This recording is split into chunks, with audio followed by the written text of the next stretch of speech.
changes are on their way to Rise of Kingdoms, courtesy of players that put together a petition.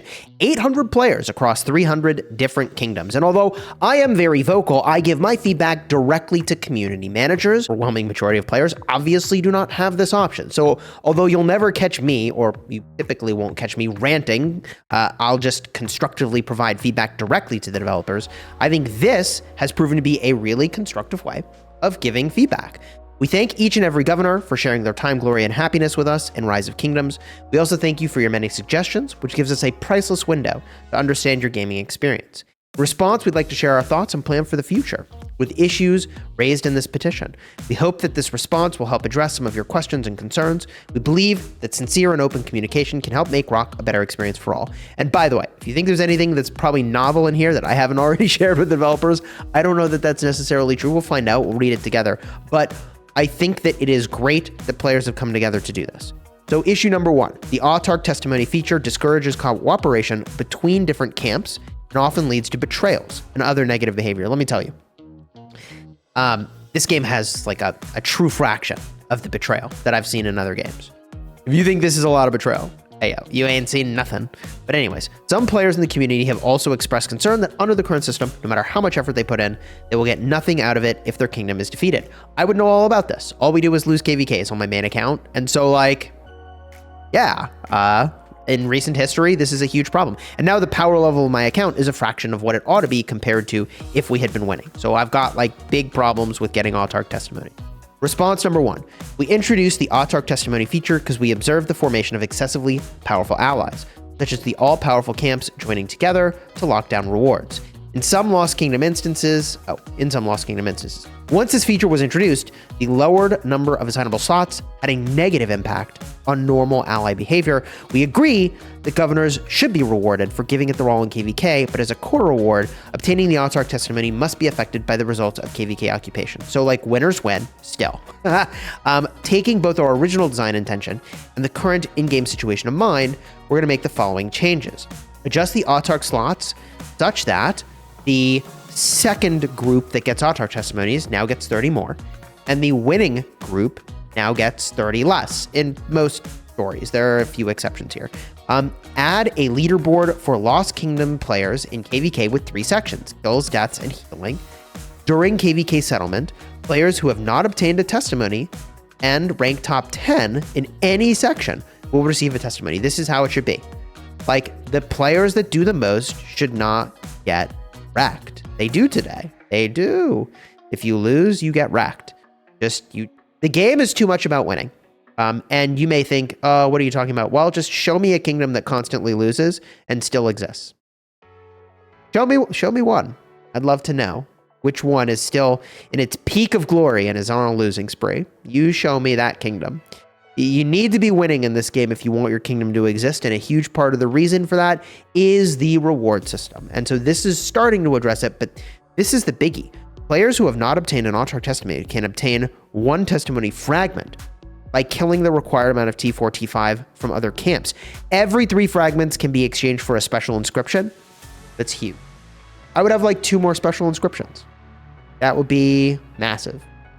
And then I would have really nothing to complain about. I'd have plenty of testimonies to work with. So yeah, that is a huge positive change.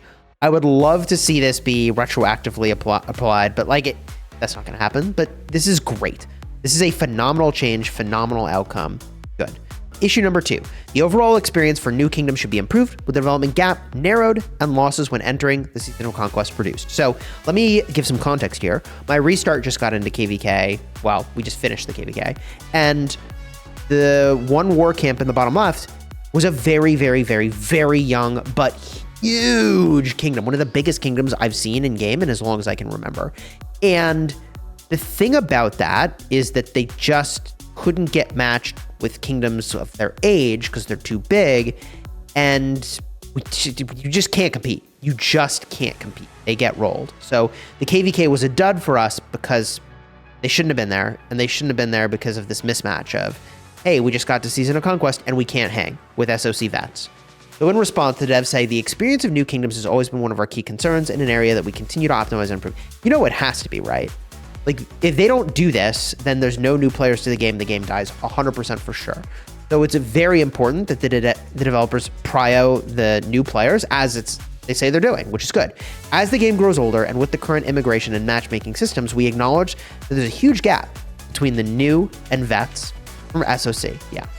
So we have been conducting ongoing research on the topic. In the upcoming updates, we plan to adjust the matchmaking and immigration rules of new kingdoms to create fair KvK experience for all. We'll update the community on our detailed plans so we're face-to-face with the developers and other avenues. Yeah, I mean, I think that's a good step. I would continue to push on this, though. Like, I think the museum buffs should be much lower on cost on the commanders that are from gold keys. And I think those gold key commanders, their power level in SOC should really be cranked. Not so that you don't have to go for the other commanders that are out there, but so that the new kingdoms can hang, maybe, with the older kingdom. Like, I think this is a great step, though. I would do more.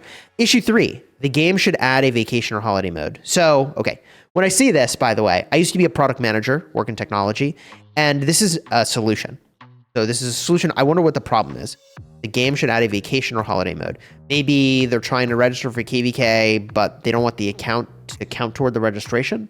I wonder what problem is trying to be solved here. Response: we believe that people start playing Rock because of what they can do in game, and they stay because of what they can become and create. We do not plan to add a vacation or holiday mode in the foreseeable future. Even though life can get busy, we hope you... Yeah, okay, so here's the deal. If they put this feature in the game, a vacation or holiday mode, like, those players are not coming back to the game. Like, you build a habit of logging in every day and doing the things in game. The moment you break that habit, your likeliness of continuing to play the game has to go out the window. I would say that no reasonable game developer would ever do this. And I think their response here is extremely reasonable, to be honest. I wonder what problem is actually trying to be solved here, though. If it's like KvK registration and you're not going to be there, like, I think that there are problems here where you can't play, but you are in a competitive kingdom. And, like, what are you supposed to do? Right? Like, you're supposed to not go on vacation? There is a weirdness here that, like, I would hope the developers look for that weirdness and try to solve it, and don't stop looking at this here. I hope they go further, because I think there's something to this, but I don't know what the answer is, and I don't know that there is a clean answer. So I think that's a very fair response. Issue 4. Rock should allow all kingdoms to select their battle roster for domains, or allow all kingdoms to ban up to a certain number of accounts from their main battle roster. So I also wonder what problem is being solved here. There are many. In my experience with the domain system, it's just a lot to register like 800 people. I would love to see that number be lower, in part because, like, 150 of those are players, and in most kingdoms, I think. The rest are all farms, but let's see here. Rock is a game that's been successfully operating for many years, and the population of many large kingdoms is a result of leadership's efforts. As a result, we exercise great caution when it comes to making any changes to the domain system. With regard to this issue, we explored improvements from 2 directions: domain standards and prohibiting specified accounts from participating in KvK.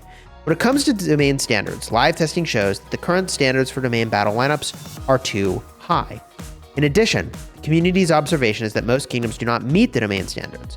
The excessively high standards also create a huge gap in power, even between the strongest domains of divided kingdoms. Right, so I think the reality here is there are 0 kingdoms using the domain system to split into 2 even groups. Everyone is making one group, and then the subgroups all go into KvK and ruin other KvKs. Ruin is a word I'm sort of paraphrasing here. I don't know. It imbalances the other KvKs, because you've got a war camp that technically qualified as power toward the KvK that isn't going to show up. So this means that domain matchmaking is still, or may still, produce situations that are disagreed by the community and misalign from our original goal when producing the domain system. Due to concerns about potential long-term risks, such as higher restrictions making it more difficult for kingdoms to match against opponents even within domains, we may lower the max players in a single domain. I think that's very good. I would lower that dramatically. We understand that many leaders and officers would like a way to completely prohibit certain players from participating in their kingdom's KvK, but just as with vacation or holiday mode, we believe that the abuse of these features could have a worse impact on the game. Yeah. Okay. However, we will try to help kingdoms achieve the same goal by adding new king skills and adjusting existing ones. For example, reducing cooldown on banish and the ability to send a player from the lost kingdom to the original kingdom. I mean, I think this response makes sense. It's not totally clear to me what the problem is here. And I'm not trying to be difficult. Like, I could name problems. things that I would love to see improved in the domain system, but like, I think this response feels reasonable. I don't know. Leave a comment down below. What am I missing here? Some kingdoms find it too difficult to recruit immigrants. There should be a recruitment center in-game to help facilitate recruitment. The immigration cost for some players is too high, meaning that making the wrong choice has a devastating impact on their experience of the game. I would know all about this. I'm a master of going to kingdoms and then finding out. Response. We've added the Recruitment Plaza feature in the update to bring kingdoms and prospective immigrants together. We look forward to receiving further feedback to continue improving this feature. When it comes to the high cost of immigration, we're still recommending that prospective immigrants closely communicate with the kingdom's leaders and officers. Though we do not plan to make any changes to the immigration feature for the time being, we will continue to keep a close eye on the feedback. We've always considered social interaction to be a key part of the game, and we will continue to improve Rock's features to provide governors with a better social experience. So the weirdness here is, the cheaper it is to migrate other places, the more likely it is players are to move around. But like, there's just a lot of things you may not know about a kingdom before you go there, and it's very hard to vet. And you would be shocked at the weird things that are happening behind the scenes in those kingdoms. Like, you really would be. So like, I do generally feel like it should be easier to go where you want to go. It's just, yeah.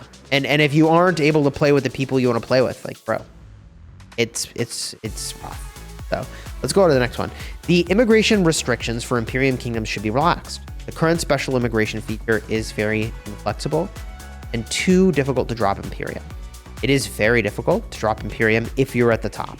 While our original goal with Imperium kingdoms was to prevent some kingdoms from growing too large, many unhealthy ecosystems have emerged, such as low-rank Imperium kingdoms attempting to lose that title by maliciously lowering the power. I wonder what qualifies as maliciously here. I wonder if that's like hospital filling. I wonder if that's zeroing people, filling dead weight. I mean, there are a dozen things that have emerged by virtue of the Imperium system that define the way the game works. I covered that in a different video. We also believe that the root cause is overly strict immigration restrictions placed on Imperium kingdoms, resulting in no normal means for these kingdoms to replenish their population. We plan to adjust the special immigration feature in the near future, provide a reasonable means for Imperium kingdoms to replenish. A rough outline of our plan changes are as follows. Special immigration will be adjusted to a points-based system. After each KvK, all kingdoms receive a certain amount of special immigration points. The players who rank high in the KvK based on their T5, T4 deaths will receive bonus special immigration points. Huh. So players get these points, or do kingdoms get these points? The special immigration cost of a player will be determined by their power. Okay. So like, if a player is super active, does it reduce their migration cost? I think that's like a very interesting idea. I think that's a very interesting idea. I'm very curious to see where this goes. I think that Imperiums are struggling. Imperiums are struggling because all Imperium kingdoms are getting smaller. And I think that the sort of anti-patterns, toxic Imperium dropping stuff, I'd love to see that out of the game. I'd love to see hospital filling removed as an option to drop Imperium. I mean, it's like, it feels silly. Honestly, the biggest change I would like to see for Imperium, not Imperium, for migration, besides obviously lower cost would be nice, would be to keep your resources when you go. Like, bro, please. Can I just keep the resources? Issue 7. More and more kingdoms are being placed in the same camp during matchmaking, with over 5 kingdoms in a single camp. When this happens, even if a camp wins, a kingdom may not be able to receive the final reward. KvK matchmaking should introduce a promotion and regulation system similar to alliance mobilization to improve the game. Whoa, okay. This has a solution baked in, and I'm not sure I understand the solution, but I'd have to like read this more. Response. We've introduced KvK story matchmaking for mini season mode to improve the experience of smaller kingdoms. In mini stories, each camp will be assigned fewer players and kingdoms. As their stories have fewer participants, rewards are scaled down. I don't know. I actually don't know what this is. Very curious what that is. Finally, we thank you all for your valuable suggestions. We'll continue to keep a close eye on it, and there's a channel for it. So all in all, I think this is actually a super net positive for the game, especially up top over here. I think this is really good.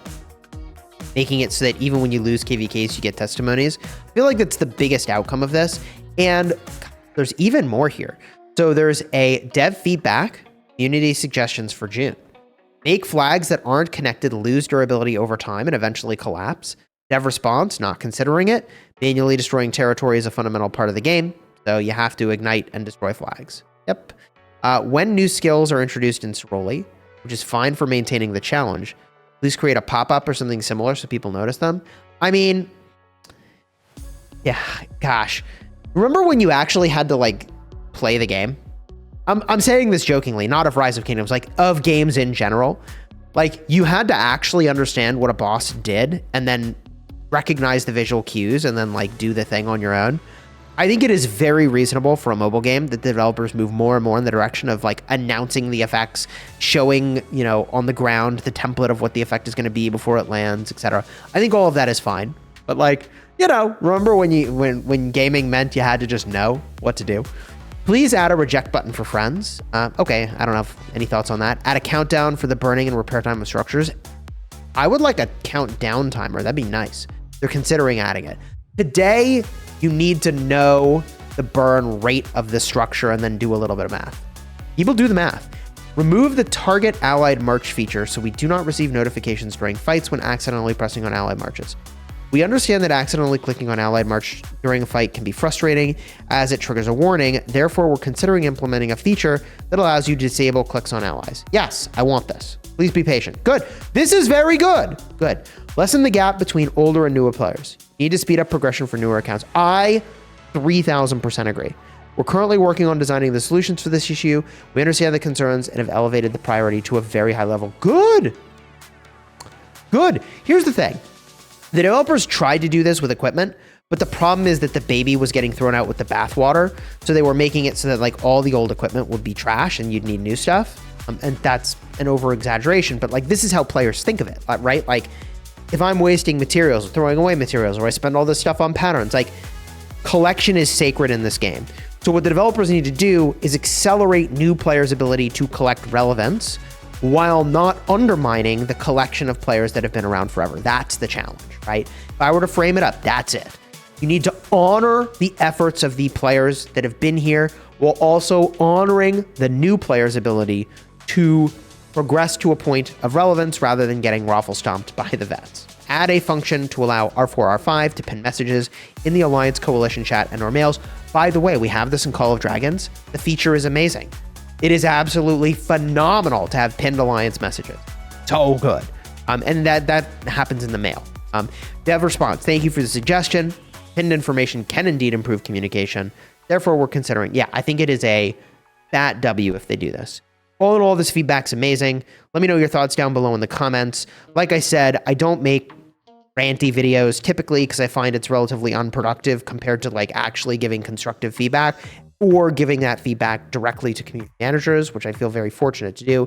Anything you think that, oh, it's just cool. Yeah, yo, sometimes I wonder if, like, I try not to be too pushy giving feedback. I'm very vocal, but whatever. You don't see most of that, I think. I don't know. I like all this feedback. I think the answers from the developers here are very good. I think these make sense. I think there's a few areas where I'd really like to dig deeper and explore more, like vacation and holiday mode. I'd really like to explore more on some of these things. But I think overall, this is a very, very positive response. I mean, dude, the developers could have looked at this and been like, okay, thanks for the feedback. No. But they're actually making changes here. I don't know. What do you think? Drop a comment. Personally, I'm looking forward to the new commanders coming into the game. And if you haven't seen my videos about that, cards will be here and here. Go check them out. I think they're pretty helpful videos.